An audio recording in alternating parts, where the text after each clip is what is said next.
Dan pemirsa, bagaimana kita memaknai Ramadan yang kita jalani selama ini, kemudian bagaimana syariat menyambut Idul Fitri, apa yang harus kita lakukan sebagai seorang muslim. Untuk membahasnya sudah hadir bersama kami Imam Besar Masjid Istiqlal, Profesor Nazaruddin Umar. Assalamualaikum, selamat sore Prof, apa kabar?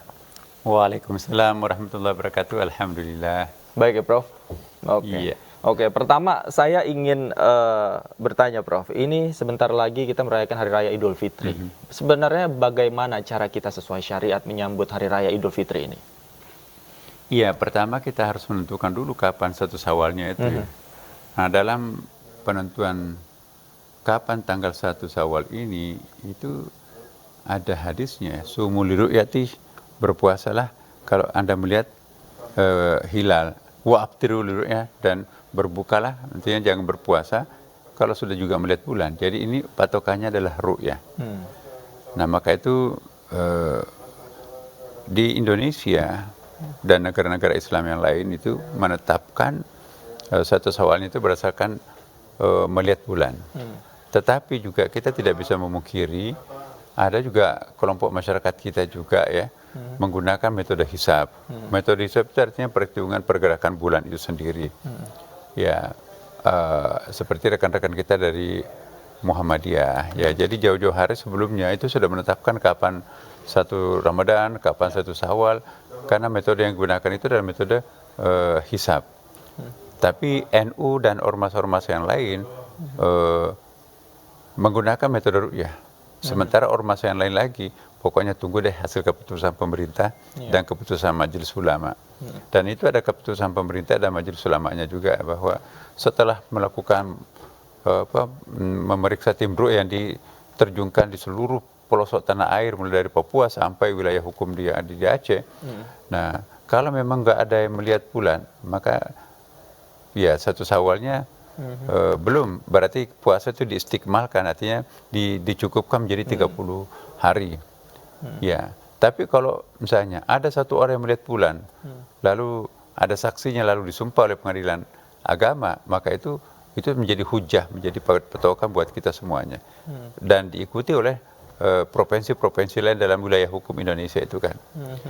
Nah, alhamdulillah di Indonesia ini kita sudah mulai melewati fase-fase perbedaan pendapat khilafiyah seperti ini ya dengan baik, ya tanpa harus ada ketegangan antara satu sama lain.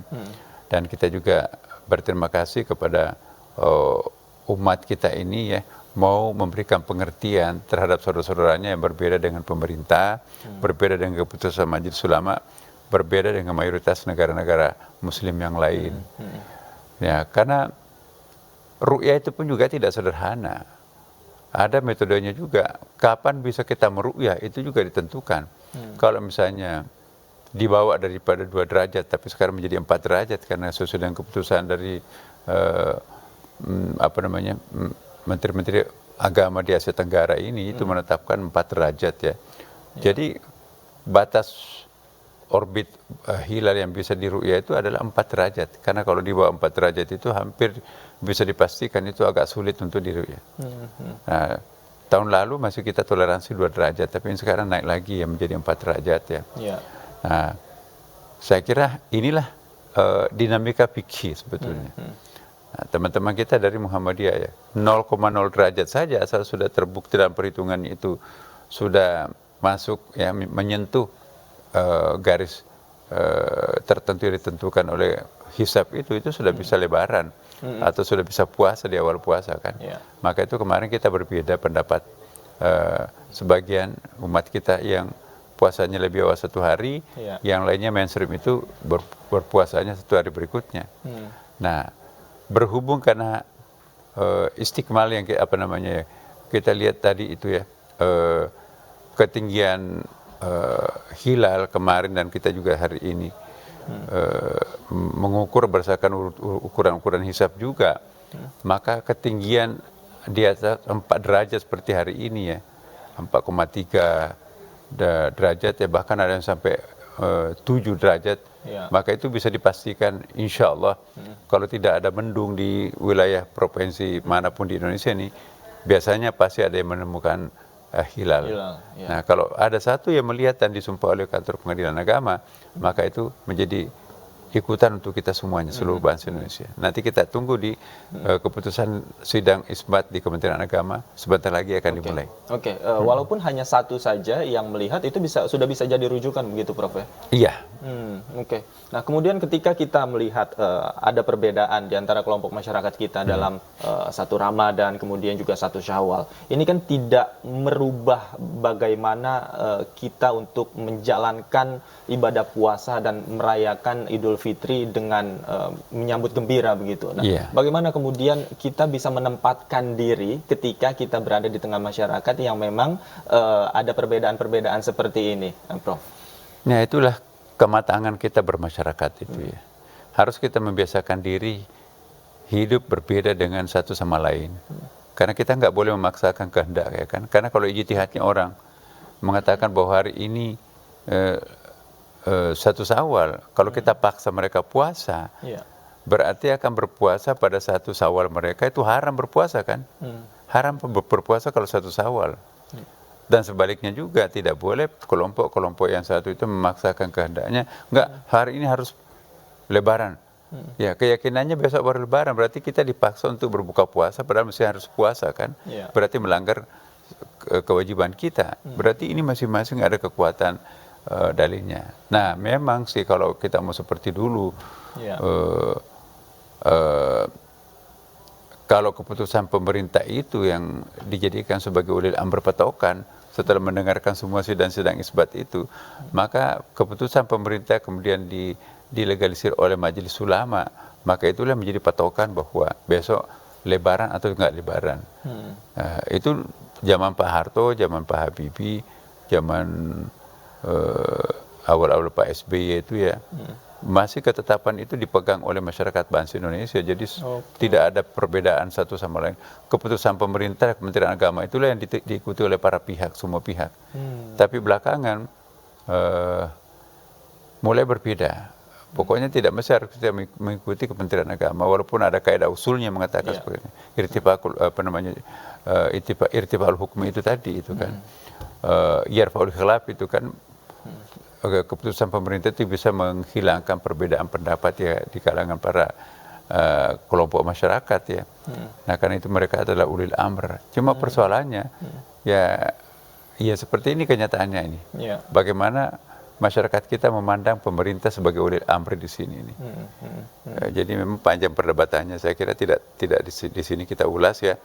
Tetapi himbauan saya kepada masyarakat kita, apapun keputusan kita, apapun keputusan pemerintah, mari kita saling menghargai satu sama lain. Ya, yang penting jangan ada yang terlalu ekstrim, misalnya begini. 2 hari sebelum Lebaran menurut mainstream itu sudah ada yang Lebaran duluan. Ya, jangan pakai sound system takbir, itu kan mengganggu ya.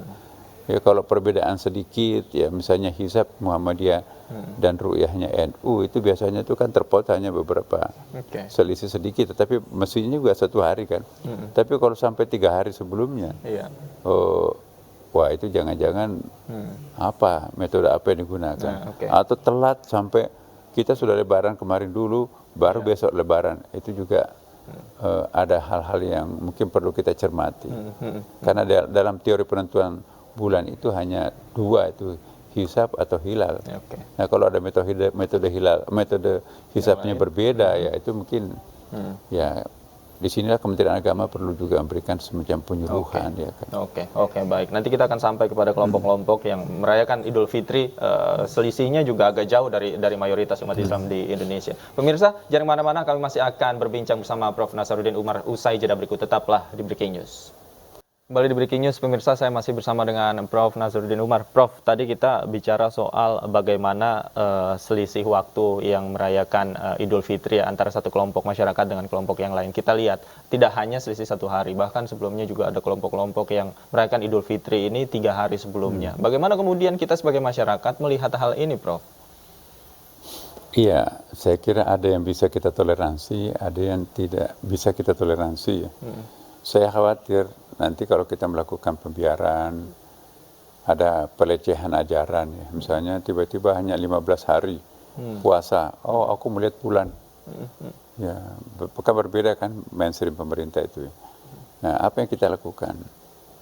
Ya, jadi saya kira perlu ada pembinaan lah. pembinaan umat Islam, ya.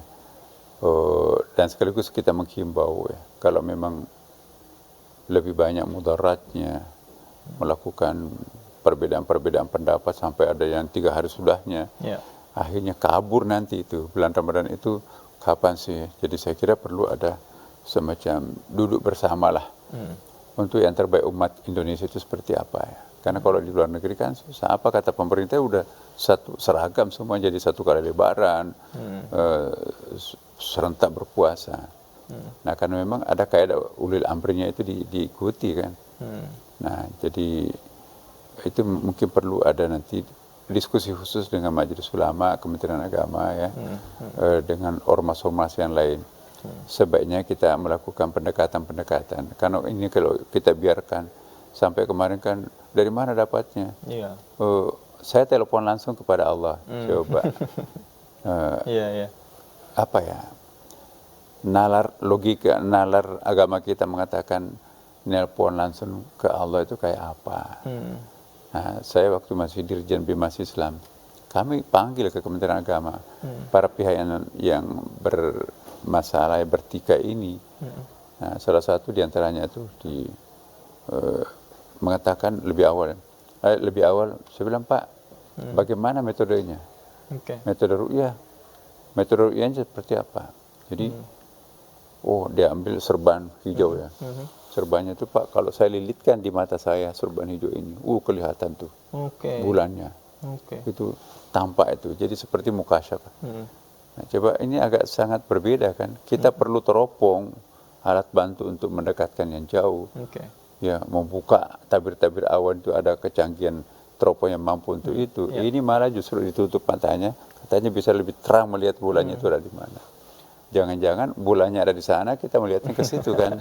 Karena ada yang mirip bulan itu kan. Malah menyesatkan ya, Prof? Iya, ada Mars, ada Saturnus dan seterusnya kan. Nah, jadi saya kira hal ini perlu kita sikapi ya. Kalau sudah sampai beda 3 hari itu sudah enggak wajar lah. Sudah di luar dari toleransi ya, Prof. Oke, Prof, tadi kita melihat bagaimana pantauan hilal. Di Medan kita lihat ada yang beberapa dikatakan sudah 7 derajat. Artinya ini sudah melebihi dari ketetapan yang memang ditetapkan. Begitu. Apakah ini bisa menjadi salah satu cerminan atau rujukan paling tidak berapa derajat hilal yang terpantau di wilayah-wilayah yang lain? Ini menarik ya, karena 2 tadi yang ditampilkan itu adalah Universitas Muhammadiyah. Sementara Muhammadiyah itu sendiri kan menggunakan hisab ya. Artinya kalkulator itu menjadi faktor yang sangat penting ya. Tapi ini juga menggunakan hisab. Itu sangat menarik ya. Tapi posisi hisab di Muhammadiyah itu berfungsi sebagai konfirmasi terhadap hisabnya.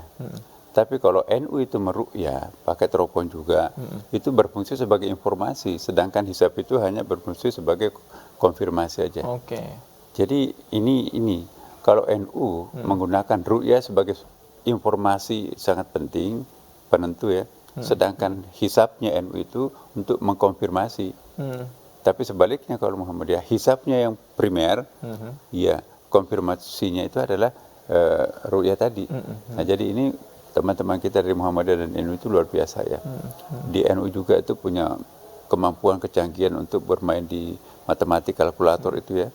Tapi juga pada saat yang bersamaan juga sangat ahli dalam memainkan teropong-teropong yang super canggih. Nah, ini tadi teman-teman kita Muhammadiyah itu ya, di Makassar, rektornya itu sahabat saya ya, kemudian juga di Medan. Ya, itu luar biasa. Menggunakan juga alat canggih untuk melakukan konfirmasi terhadap pembuktiannya melalui hisab tadi yang ditemukan. Jadi dua-duanya memiliki metodologi yang sangat valid. Nah, saya ingin mengingatkan kepada masyarakat kita, pendekatan seperti itu lebih lumrah kita pakai. Tapi kalau misalnya menggunakan aku telepon langsung kepada Tuhan tanggal berapa, atau tutup matanya, tapi di situ akan tersingkap, itu ada hal-hal yang kurang logikal gitu ya. Kurang logis dan tidak bisa menjadi rujukan begitu ya. Sementara metode yang digunakan ini Ruqyatul Hilal dan juga hisab begitu ya, yang umum di masyarakat. Terima kasih Prof. Nazaruddin Umar sudah bergabung dan hadir bersama kami di studio iNews sore hari ini. Prof, sehat selalu. Terima kasih. Assalamualaikum warahmatullahi wabarakatuh.